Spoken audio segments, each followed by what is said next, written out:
누가복음 17장 11절부터 19절 말씀. 예수께서 예루살렘으로 가실 때에 사마리아와 갈릴리 사이로 지나가시다가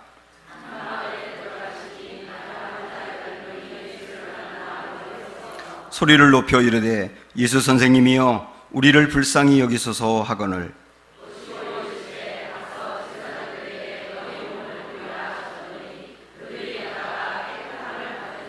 그 중에 한 사람이 자기가 낳은 것을 보고 큰 소리로 하나님께 영광을 돌리며 돌아와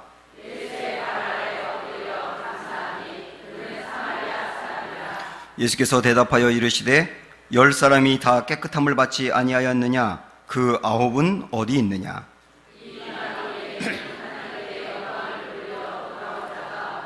같이 읽겠습니다. 그에게 이르시되 일어나 가라. 내 믿음이 너를 구원하였느니라 하시더라. 아멘. 할렐루야. 오늘 맥주감사주일인데 여러분 옆에 있는 분들과 사랑의 교제 나누겠습니다. 사랑합니다. 축복합니다. 함께 인사하시죠.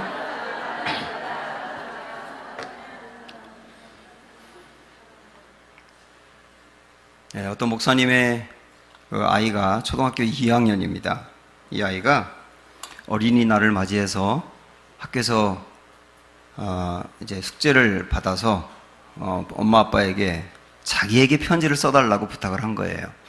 그래서 부모님들이 이 아이에게 편지를 썼습니다. 지영아, 네가 벌써 초등학교 2학년이 되었구나. 잘 자라고 슬기롭고 건강하게 자라서 고맙다. 공부도 열심히 하고 많은 아이들에게 도움을 주는 그런 사람이 되거라. 그렇게 이야기를 한 다음에 마지막에 이렇게 덧붙였습니다. 내가 태어난 지가 엊그제 같은데 벌써 초등학교 2학년이 되었구나. 잘 자라서 고맙다. 이 아이가 이 편지를 받았어요. 그리고 3일이 지나서 어버이날이 되었습니다. 이때 이 아이가 학교에서 편지를 써가지고 이제 엄마 아빠에게 읽어주는 겁니다. 여러 가지 고마운 것을 쭉 이야기한 다음에 마지막에 이렇게 하더랍니다. 엄마 아빠, 제가 태어난 지가 엊그제 같은데 벌써 초등학교 2학년이 되었네요. 잘 키워주셔서 감사해요. 이렇게 인사했다는 겁니다. 여러분도 이제 오늘 우리가 상반기를 마무리하면서 하나님께 감사하는 절기인데 이 시간에 감사가 풍성하게 일어나기를 축복합니다. 예수님이 10명의 문둥병 환자들을 고쳤습니다. 10명이 다 나음을 받았어요. 근데 10명 중에서 예수님께 돌아와서 고맙다고 감사를 표한 사람은 한 사람밖에 없었습니다. 그래서 우리 예수님이 그 9은 어디 있느냐? 그 9은 왜 감사를 하지 않느냐? 이게 안타까워하는 장면이 오늘 이 말씀에 나와 있는데 제가 오늘 말씀을 가만히 연구하다 보니까 예수님께 돌아와서 감사하다고 인사를 한 사람은 이방인이었더라고요. 18절 말씀을 보시면 이 이방인 외에는 하나님께 영광을 돌리러 돌아온 자가 없느냐? 주님이 그러셨거든요. 그러니까 여기에 감사를 표한 사람은 이방인이었다고요. 이거는 우리에게 이방인은 하나님을 믿지 않는 사람이라고 해석할 수 있지 않습니까? 그래서 하나님 아버지로부터 많은 사랑을 받고 많은 은혜와 혜택을 받은 우리들보다 하나님을 믿지 않는 사람이 더 감사할 수도 있다는 거예요. 다시 말하면 하나님으로부터 많은 은혜를 받은 우리들이 하나님을 믿지 않는 사람들보다 감사를 못할 수도 있다는 겁니다. 10명 중에 1명만 감사했다는 것은 그만큼 감사하는 사람이 실제 적다는 얘기고요. 또 10명 중에 1명만 감사했다는 것은 우리가 감사할 수 있는 것이 10가지가 있지만 그 중에 한 가지밖에 감사하지 못하고 사는 것일 수도 있다는 얘기입니다. 이만큼 감사가 부족하다는 얘기죠.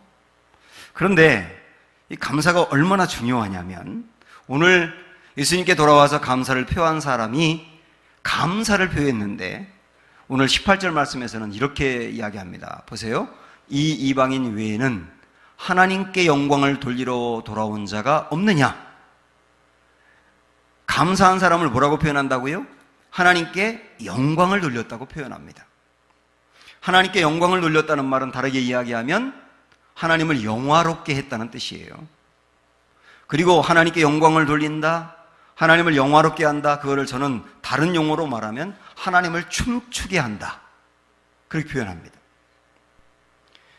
그러니까 누가 하나님을 춤추게 하느냐? 감사하는 사람이 춤추게 한다는 얘기예요. 그래서 시편 50편 말씀을 보면, 자, 읽어보시죠. 하나님을 잊어버린 너희여, 이제 이를 생각하라. 그렇지 아니하면 내가 너희를 찢으리니 건질 자 없으리라. 감사로 제사를 드리는 자가 나를 영화롭게 하나니 그의 행위를 옳게 하는 자에게 내가 하나님의 구원을 보이리라. 자, 이 말씀에 보면 감사로 제사를 드리는 자, 다르게 표현하면 감사하는 자. 감사하는 사람이 누구냐면 하나님을 영화롭게 한다. 영화롭게 한다는 게 뭐라고요? 춤추게 한다는 거. 하나님께 감사하는 사람이 하나님을 춤추게 하는 겁니다. 모든 그리스도인들의 인생의 목적은 하나님께 영광 돌리는 거거든요. 우리 인생의 목적이 하나님께 영광 돌리는 거라고 한다면 우리 하나님은 언제 영광 받으신다고요? 감사할 때 영광 받으신다고요. 그래서 이렇게 말할 수 있습니다. 칭찬이라고 하는 것은 위에 사람이 아랫사람을 춤추게 하는 것이고, 감사라고 하는 것은 아랫사람이 윗분을 춤추게 하는 겁니다. 그래서 우리가 감사할 때 하나님은 춤추시는 거죠. 여러분, 이런 감사하고 싶지 않습니까? 감사가 이렇게 중요한 거예요. 그럼에도 불구하고 감사가 이렇게 중요하다는 것을 알지만 우리가 감사가 잘 안 나오는 게 사실이에요. 그래서 어떻게 하면 더 풍성한 감사를 할 수 있을까? 먼저 살펴볼 것은 뭐냐면 과거를 기억하면 감사할 수 있어요. 과거에 내가 어떤 사람이었는지, 그런데 지금은 어떤 사람이 됐는지 이렇게 비교를 해보면 감사가 나온다고요. 오늘 나병 환자 10명이 고침을 받았다 그랬어요. 여러분, 나병이라고 하는 이 병이 오늘날에는 우리 주변에 잘 없지만 옛날엔 되게 많았는데, 이 병이 얼마나 심각한지를 들어보십시오. 우선 나병에 걸리면 치료약이 없어요. 그래서 온 몸이 갈수록 망가지고 썩어 들어갑니다. 어느 날 봤더니 눈썹이 뽑아졌어요. 코가 삐뚤어집니다. 귀가 이상해져요. 손톱이 빠져요. 아침에 잠자고 일어났더니 쥐가 손가락과 발가락을 물어뜯어 먹어버렸어요. 그런데 감각이 없어서 몰랐어요. 나중엔 손목과 발목을 잘라요. 그렇게 서서히 죽어가는 게 나병이라는 엄청난 병이거든요. 그런 자기의 몸이 망가져가는 것을 볼 때마다 절망에 빠지지 않겠어요? 그리고 이 나병은 이때 당시에 전염성이 있다고 생각을 했기 때문에 격리되어야 됐습니다. 설령 왕이라 하더라도 성경에 보면 나병에 걸린 왕도 나병에 걸렸다고 판정되는 순간 격리됩니다. 언제까지 격리되느냐 하면 나을 때까지요. 그냥 나을 수가 없잖아요. 그러니까 나병에 한번 걸렸다 그러면 영원히 격리돼서 살아야 되는 거예요. 사랑하는 가족들과 헤어집니다. 아이들을 보고 싶어도 볼 수가 없어요. 사랑하는 친구들과도 영영이 헤어지는 겁니다. 사람들이 있는 곳에 얼씬도 하지 못합니다. 실수로 가게 되면 나는 부정하다 그렇게 몇 번을 외쳐가지고 사람들이 이 나병 환자를 피하게 해야 합니다. 얼마나 비참하겠어요, 자기 자신이. 게다가 나병이라고 하는 것은 하늘이 내린 병이라고 생각을 했거든요. 그래서 나병은 천형이었어요. 나병에 왜 걸린다고 이때 생각했느냐 하면 하나님 앞에 정말 큰 죄를 저질렀기 때문에 죄에 대한 형벌로 나병에 걸렸다고 누구나 생각을 했었어요. 그래서 사람들은 나병에 걸린 환자들을 보면 손가락질을 합니다. 큰 죄를 지었다고. 하나님 앞에 나가서 예배를 드릴 수도 없어요. 나병 자체가 저주거든요. 이랬던 환자들이 예수님을 만나 나았다고요. 그들의 몸은 멀쩡했습니다. 사랑하는 사람을 만날 수 있게 됐습니다. 예배를 드릴 수 있게 됐습니다. 이 놀라운 은혜가 이루어진 거예요. 그들이 과거에 어떤 사람이었는지 생각하면 감사를 안 할 수가 없는 겁니다. 사람들이 왜 감사를 해야 되는데 못하는지 아세요? 과거에 내가 어떤 사람이었는지를 망각하기 때문이에요. 내가 과거에 어떤 사람이었는데 지금은 얼마나 많은 것을 받았는지를 잊고 사니까 그래서 감사를 못하는 겁니다. 막달라 마리아를 보십시오. 막달라 마리아가 어느 날 예수님이 자기 집에 신방으로 왔는데 인도산 그 비싼 향수를 예수님의 발에 쏟아 부었어요. 그리고 자기의 머리카락으로 그 발을 닦아요. 그리고 자기의 눈에서 눈물이 뚝뚝 예수님의 발 위에 떨어져요. 학자들이 그러는데 그때 당시에 이 여인이 예수님께 부어드렸던 향수의 값이 오늘날로 계산하면 1,500만 원쯤 된다고 합니다. 그 어마어마하게 비싼 향수를 예수님께 부어드렸어요. 아깝지가 않아요. 이게 감사거든요. 이만한 감사하는 사람이 또 누가 있을까요?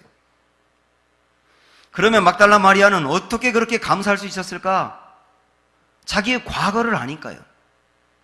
성경에 나와 있는 막달라 마리아에 대한 스토리를 종합적으로 이야기하면 이렇습니다. 그녀는 일찍 고아가 됐어요. 그리고 큰 죄를 지은 여인이었다라고 표현한 것을 보면 아마도 학자들은 창녀였을 것이라고 판단합니다. 몸을 팔아서 그 돈을 벌어서 연명을 하는 겁니다. 그리고 7 귀신이 들어갔다 그랬어요. 정신을 빼앗겨버린 거예요. 이게 막달라 마리아의 과거였다고요. 근데 그 여인이 예수님을 만났습니다. 그리고 치유를 받았습니다. 그의 정신도 치유를 받았지만 마음도 치유를 받았어요. 예수님이 그를 사랑하는 걸 보면서 자존감이 회복이 되고 자기를 사랑하게 됐고 삶이 달라졌어요. 막달라 마리아가 예수님 앞에 그렇게 감사할 수 있었던 것은 자기의 과거가 어떠했는지를 기억하니까, 그런데 자기의 현재가 이렇게 바뀐 것을 보니까 감사하지 않을 수가 없었다고. 성경에서 감사를 많이 한 인생의 모델을 찾으라고 한다면 다윗을 이야기할 겁니다. 시편에 수많은 감사가 나와 있지 않습니까? 근데 다윗은 어떻게 이렇게 감사하는 사람이었는가? 그가 사무엘하 7장 말씀에서 과거에 자기가 어떤 사람이었는지를 이렇게 얘기합니다. 다윗 왕이 여호와 앞에 들어가 앉아서 이르되 주 여호와여 나는 누구이오며 내 집은 무엇이기에 나를 여기까지 이르게 하셨나이까?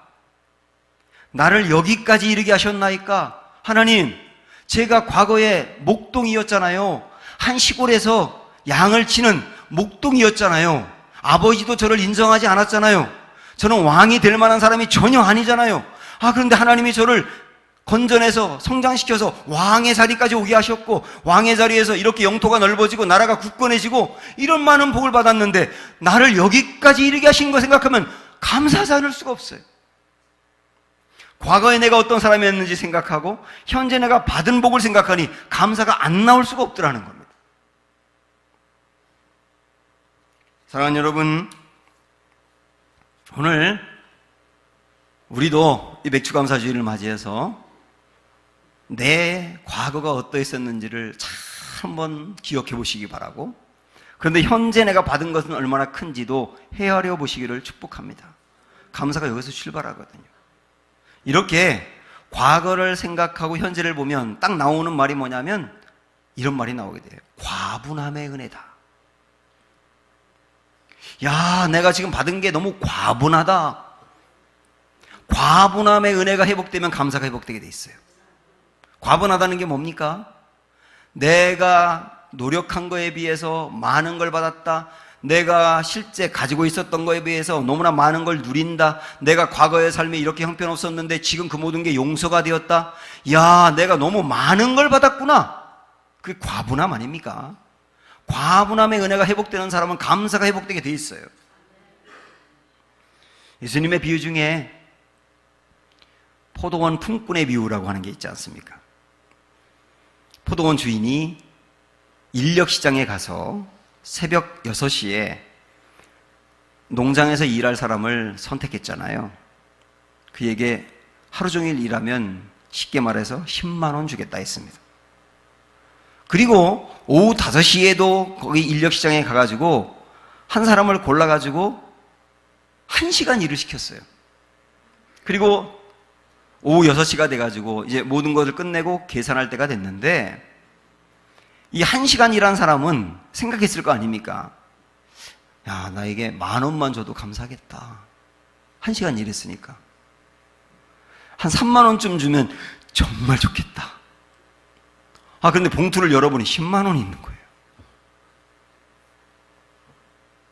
그때 이 사람은 감격할 수밖에 없는 거예요. 왜? 과분함의 은혜니까. 그런데 6시에 선택돼서 12시간 일한 사람도 처음에 그 사람을 부를 때는 일하면 100,000원 준다고 했거든요, 계약이. 그리고 계약대로 100,000원 주었어요. 이 사람은 하나도 감사하지 않는 거예요. 원망이 가득한 겁니다. 왜냐하면 저 사람 받는 걸 보면서 더 받을 줄 알았는데 그만큼 못 받으니까 감사가 싹 사라지는 거예요. 이 사람을 생각을 해봤습니다. 이 사람이 새벽 6시에 인력시장에 나와서 누가 나를 좀 데려가 주세요. 나 건강하거든요. 나 일할 수 있거든요. 그럴 때 한 사람이 자기를 골라서 당신 가서 일하세요 할 때 얼마나 기뻤겠냐고, 얼마나 감사했겠느냐고, 그때 얼마나 과분했겠느냐고요. 만약에 자기를 불러주지 않았다면 빈손으로 집에 돌아갔어야 되는데 불러줬으니 얼마나 감사했냐고요. 그때는 감사했는데 나중에 내가 받을 것이 이거 이상이어야 된다고 생각하니까 과분함의 은혜가 사라지고 감사가 사라지고 원망이 되더라는 거예요. 사실 제가 저의 부끄러운 고백인데요, 제가 우리 교회 오기 이전에 대전에 있는 교회에서 목회할 때는 우리 교회보다 거의 모든 부분이 2배 더 많았습니다. 교인도 2배 많았고, 교회 크기도 그렇고, 헌금도 그렇고, 모든 게 거의 그랬어요. 근데 제가 우리 교회에 오고 난 다음에 자꾸 어떤 상황이 되면 내가 이전 교회가 훨씬 컸는데, 이런 생각이 불현듯 드는 거예요. 그러면서 내가 낮추어서 왔다는 생각을 자꾸 갖는 거예요. 그러니까 제가 우리 교회 담임 목사로 있으면서도 감사가 떠나더라고요. 지난주에 제가 세미나를 갔다 왔지 않습니까? 거기에 많은 목사님이 모이진 않았지만은 저보다 나이가 많은 분보다는 저보다 어린 목사님들이 훨씬 많았습니다. 그분들과 함께 공부하고 소그룹에서 나누고 방에서 함께 살면서 대화하고 하다 보니까 제가 깜짝 놀란 게 뭐냐면, 와, 이 목사님들이 이렇게 실력이 좋구나. 공부도 많이 했고, 그것만이 아니고 하나님과 성도들과 목회를 얼마나 신실한 마음으로 사랑하고 하는지 제가 그들과 비교하니까 저는 정말요 아무것도 아니더라고요. 그들과 비교하면서 많은 걸 깨닫는데, 지난 수요일 날 큐티 하면서 거기에 말씀을 통하여 제가 마음이 완전히 깨졌어요. 제가 우리 교회에서 목회하면서 감사하는 마음이 적어섰다는 것이 얼마나 큰 교만인지를 느꼈고, 그 목사님들과 제가 비교하면서 열등감에 빠진 게 아니라 과분함의 은혜가 회복이 되더라고요. 제 마음속에 어떤 감사가 생기느냐면, 주님, 저는 실력으로 볼 때나 제 성품으로 볼 때나 이렇게 큰 교회에 목회할 만한 사람이 아니군요. 제가 가지고 있는 것보다 훨씬 큰 교회에서 목회하는군요. 저 정말 과분한 은혜를 받았군요. 그러면서 제가 마음이 뭉클해지면서 감사가 회복이 되더라고요. 저는 세미나를 통하여서 많은 거 배운 것도 중요했지만은 과분함의 은혜가 회복된 게 더욱 좋았어요. 사랑하는 여러분, 저는 이 시간 우리 모두가 지금 내가 가지고 있는 것, 누리고 있는 것, 그 모든 것들이 내가 받을 만한 자격이 있는 것인가? 과거의 나의 삶이라든지 나의 허물이라든지 나의 죄악이라든지 이런 것들을 종합적으로 생각을 하면서 지금 내가 갖고 누리는 것을 생각해 보면 정말 우리의 마음에서 과분합니다. 나오지 않겠어요? 이 은혜가 회복되기를 축복합니다. 무엇보다도 우리가 받은 것 중에 구원이라는 게 있지 않습니까? 이 내가 받은 구원이라는 걸 생각을 해보면, 야, 내가 이런 구원을 받을 만한 자격이 있는 사람인가?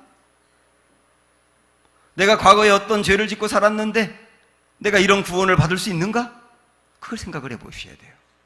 그래서 과거에 내가 어떤 사람이었는지를 에베소서 2장 1절부터 3절을 보면 이렇게 말씀합니다. 시작. 그는 허물과 죄로 죽었던 너희를 살리셨도다.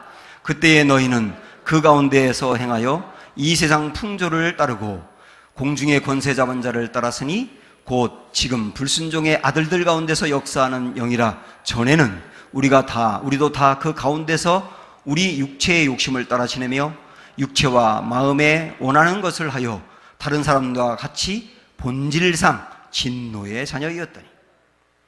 그때에 라는 말도 있었고요, 전에는 이란 말씀도 있었습니다. 언제를 얘기하나요? 예수님 만나기 전, 구원받기 전에 그때는 어땠다고요? 결론적으로 여기 말씀하고 있지 않습니까? 죄로 인하여 본질상 진노의 자녀였다. 그냥 놔뒀다면, 하나님이 그냥 놔뒀다면 우리는 본질상 진노를 받아 저주받고 멸망받고 지옥에 떨어질 수밖에 없는 존재였다. 그게 저나 여러분의 과거의 상태였다. 그렇게 말씀하고 있지 않습니까? 그런데 우리 하나님이 베푸신 사랑으로 인하여 지금은 어떻게 바뀌었나요? 4절 5절 말씀을 보세요. 시작. 긍휼이 풍성하신 하나님이 우리를 사랑하신 그 큰 사랑을 인하여 허물로 죽은 우리를 그리스도와 함께 살리셨고 너희는 은혜로 구원을 받은 것이라. 지금은 어떻게 됐다고요? 하나님이 긍휼의 사랑으로 인하여 살리셨다. 죄 가운데 살리셨다. 멸망에서 살리셨다. 저주에서 살리셨다. 우리를 구원하셨다. 부활로 살리셨다. 영생으로 살리셨다. 이 모든 게 은혜로 주어진 것이다. 이렇게 말씀하고 있지 않습니까? 과거에 내가 어떤 사람이었는지, 그런데 지금은 어떤 사람으로 바뀌었는지 생각을 한다면 우리 입술에서는 감사가 나올 수밖에 없다는 거예요. 이게 과분함의 은혜입니다. 이렇게 과거의 나를 돌아보고 과분함의 은혜를 회복하고 나면 내 마음에 감사가 생기게 될 겁니다. 그 다음은 우리는 감사가 생겼다면 감사를 표현하셔야 됩니다. 그런데 감사를 표현할 때 중요한 건 뭐냐면 감사가 생각났을 때 즉시로 표현해야 된다는 거예요. 10명의 나병 환자들이 다 고침을 받았어요. 예수님이 그들에게 너희 나을 거니까 제사장에게 가서 보이라 그랬습니다. 제사장은 이때 당시에 그 사람의 문둥병이 나았는지를 판별할 수 있는 특권이 있었어요. 그에게 가서 보이라. 그래서 그들이 제사장을 만나기 위해서 찾아가는 중 길가에서 병이 나은 거예요. 서로를 쳐다봅니다. 야, 너 눈썹 났어, 너. 야, 너 코가 제대로 됐다. 와, 너 귀가 제대로 됐어. 잘생겼네. 원래 이런 얼굴이었니? 너도 마찬가지야. 서로가 너무너무 막 나은 것을 보면서 흥분한 거예요. 온몸에서 진물이 떠나가고 멀쩡한 몸이 된 거예요. 서로 얼싸안고 기뻐 좋아 10명이 춤춰요. 그렇게 나은 것을 알고 얼마나 감사했겠어요. 자기를 고쳐주신 예수님이 얼마나 고마웠겠어요. 그런데 그 다음이 중요한 거예요. 그 다음이 중요하다고요. 감사가 떠오른 다음에 9명은 감사하는 마음은 있었지만은 그러나 감사를 미루고 제사장에게로 먼저 가는 거예요. 제사장에게 가서 자기들의 몸을 보이면서 우리 나았다고 결정해 달라고, 우리 빨리 가족을 만나고 싶다고. 그리고 그 판결을 받았으면 가족에게로 가지 않았겠어요? 가족에게 뛰어가서 보고 싶었던 부모님, 사랑하는 아이들, 아내, 남편, 그리고 친구들, 이런 사람들을 만나서 자기가 낳은 것을 보여주며 함께 기뻐하고 파티하지 않았겠어요? 그 다음에 감사하면 된다고 생각했으니까요. 그러나 예수님께 찾아와 감사했던 한 사람은 감사하는 마음이 드는 순간 다른 어떤 것보다 먼저 감사를 표현하기 위해서 예수님께 왔던 겁니다. 15절 16절 시작. 그 중에 한 사람이 자기가 낳은 것을 보고 큰 소리로 하나님께 영광을 돌리며 돌아와 예수의 발 아래 엎드리어 감사하니 그는 사마리아 사람이라. 그 어떤 것보다 먼저, 제사장에게 가는 것보다, 가족에게 가는 것보다 먼저 예수님께 감사를 표현했다는 겁니다. 9명은 감사하는 마음이 있었지만 여러분 이걸 아셔야 합니다. 사람의 마음이 간사해요. 그렇게 감사했다가도 며칠이 지나고 나면 감사하는 마음이 사라지는 거예요. 그래서 예수님께 가겠다고 생각했다가 못 가게 되는 거예요. 그 다음에 뒤늦게 감사해야지 하고 예수님께 왔지만 떠나셨어요, 예수님은. 그러니까 감사도 기회가 있다는 거예요. 이들은 기회를 놓쳐버린 겁니다. 그러나 이 사람은, 한 사람은 그 무엇보다 제일 중요한 게 감사라고 생각하고 예수님께 표현을 했단 말입니다. 사랑하는 여러분, 감사하는 마음이 떠오르면 그 무엇보다 가장 먼저 감동받은 그 순간에 감사를 표현하시기를 축복합니다. 그래야 우리가 주님께 감사할 수 있어요. 주님에게 뿐만 아니라 사람에게도 마찬가지입니다. 내 주변에 있는 내 가족이라든지 사람에게 감사가 떠오르면 그 순간에 감사를 표현하셔야 되는 겁니다. 감사하면 참 놀라운 은혜는 뭐냐면 감사는 또 다른 감사를 낳습니다. 이 한 사람이 예수님께 와서 감사를 표현하고 나니까 예수님이 이 사람에게 19절에 이렇게 말씀하네요. 시작. 그에게 이르시되 일어나 가라. 내 믿음이 너를 구원하였느니라. 감사를 표현하고 있는 그 사람에게 내 믿음이 너를 구원했다고 말씀해요. 여기서 말하는 구원이라고 하는 것은 육체가 나은 것을 말하는 게 아니에요. 이미 육체는 나았잖아요. 여기서 말하는 구원은 전인적인 겁니다. 육체뿐만 아니라 마음도 나은 거예요. 이들은 아까도 말씀드린 것처럼 질병에 걸려서 자기 몸이 망가져가는 것을 보면서 상처를 받고요. 주위 사람들로부터 손가락질을 당하면서 아픔을 느끼고요. 하나님께 나아가고 싶지만 가지도 못하는 영적인 공고함 때문에 또 상처가 누적되고요. 정말 내 아이들 보고 싶은데, 내 가족 한 번만 만나고 싶은데 갈 수 없는 그 고통 때문에 아픔이 쌓여져 가는 거예요. 그래서 이 아픔과 상처로 그들의 마음은 으깨져 있었던 겁니다.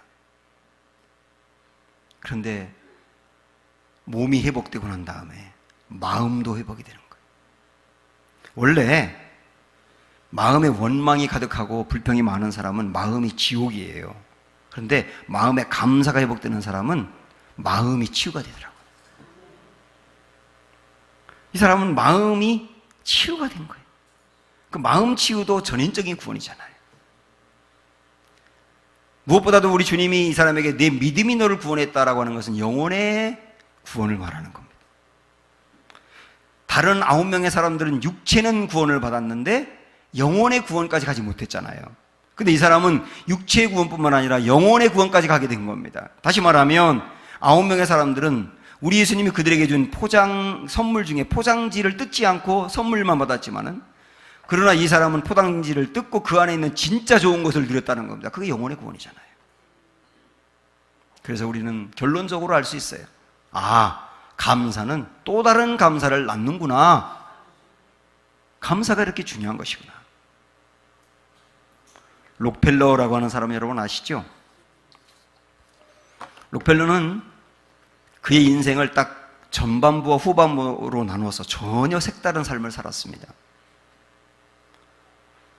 그는 전반부의 인생을 많은 언론인들이 뭐라고 표현했냐면 더러운 자본가라 그랬어요. 이 사람은 돈을 버는 재주가 있었고 실제 돈을 어마어마하게 벌었습니다. 돈을 너무나 사랑했고 돈에 미쳐서 돈을 위해서는 사람이 죽어나가도 신경 쓰지 않아요. 자기에게 어떤 나쁜 명성, 돈만 벌 수 있다면 괜찮아요. 오직 관심은 돈이에요. 그러다 보니까 정말 돈을 많이 벌어서 43살에 미국에서 가장 큰 부자가 됩니다. 그리고 10년이 지난 다음에 53살에 세계에서 가장 큰 부자가 됩니다. 사람들이 록펠러가 그때 당시에 가졌던 재산이 요즘 개념으로 환산하면 빌 게이츠보다 3배가 많답니다. 얼마나 어마어마한 부자였는지 알 수가 있겠죠. 그런데 이 사람이 55살이 됐을 때 갑자기 몸과 마음에 이상이 생겨요. 기관지염이 생기고 머리가 막 뽑아지면서 탈모증에 걸리고 신경쇠약에다가 위궤양에다가 탈진에 빠져버리는 겁니다. 그래서 몸도 마음도 망가져요. 종합검진을 받았더니 의사가 그래요. 당신 앞으로 오래 살아야 1년 산다는 겁니다. 엄청난 돈이 있는데 1년밖에 못 산대요. 그 돈이 의미가 없잖아요. 그래서 이 사람이 너무나 기가 막혀서 먹는 것도 포기하고 그냥 누워 있어요. 그러다 어느 날 누워서 이런저런 생각을 하다가 손뼉을 딱 치고 일어나는 거예요. 그러면서 생각을 하는 겁니다. 내가 과거에 정말 하나님을 잘 믿었던 사람인데 어릴 적부터 예배는 절대 안 빠지고 꼬박꼬박 11조도 하고 정말 하나님을 사랑하면서 살았는데 내가 돈에 미쳐버리면서 하나님을 잃었구나. 그리고 내 인생도 잃었구나. 이거 어떻게 하면 좋으냐. 1년밖에 못 산다는데. 그렇게 안타까워하다가 프레드릭 게이츠라고 하는 자기 인생의 멘토인 목사님을 만나서 상담을 해요. 그때 이 목사님이 록펠러에게 두 가지 충고를 해줍니다. 하나는 당신 매일 감사할 거를 찾아서 적고 그걸 놓고 감사의 기도를 드려라. 두 번째, 당신 재산이 엄청나게 많은데 그거를 가지고 어려운 사람들을 도와줘라. 그래서 이 사람은 매일매일 감사의 기도를 드리면서 자기가 가지고 있는 재산의 10분의 1을 쪼개어서 록펠러 재단을 만듭니다. 나중에는 자기의 재산의 반을 잘라서 록펠러 재단에 투자해요. 그것으로 미국의 시카고 대학을 비롯하여 14개의 종합대학을 세우고 12개의 단과대학을 세웁니다.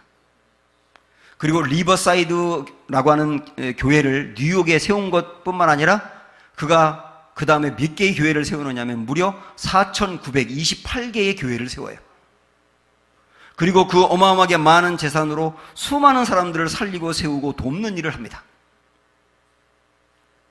분명히 의사가 록펠러에게 당신 1년밖에 못 산다고 한 게 55살 때거든요. 그런데 이 사람이 마지막 숨을 거두고 하나님 앞에 갈 때 98세였습니다. 그가 98세의 마지막 눈을 감기 전 하나님께 기도했던 내용이 이래요. 하나님, 제 인생의 전반기 55년은 쫓기며 불행하게 나를 위해서만 살았습니다. 그때는 감사하지도 않았고 행복하지도 않았습니다. 그러나 후반기 43년은 하나님과 이웃을 위해 살았습니다. 저는 너무 감사하고 행복했습니다. 이제는 주님과 보고 싶었던 아내를 만나기 위해서 가고 싶습니다. 이 기도를 드린 다음 날 새벽에 눈을 감습니다. 감사는 천국을 경험하게 합니다. 함께 찬양할까요? 우리 하나님 과거에 우리에게 베푸신 은혜를 생각하면서 나를 지으신 이가 하나님 함께 찬양을 부르겠습니다.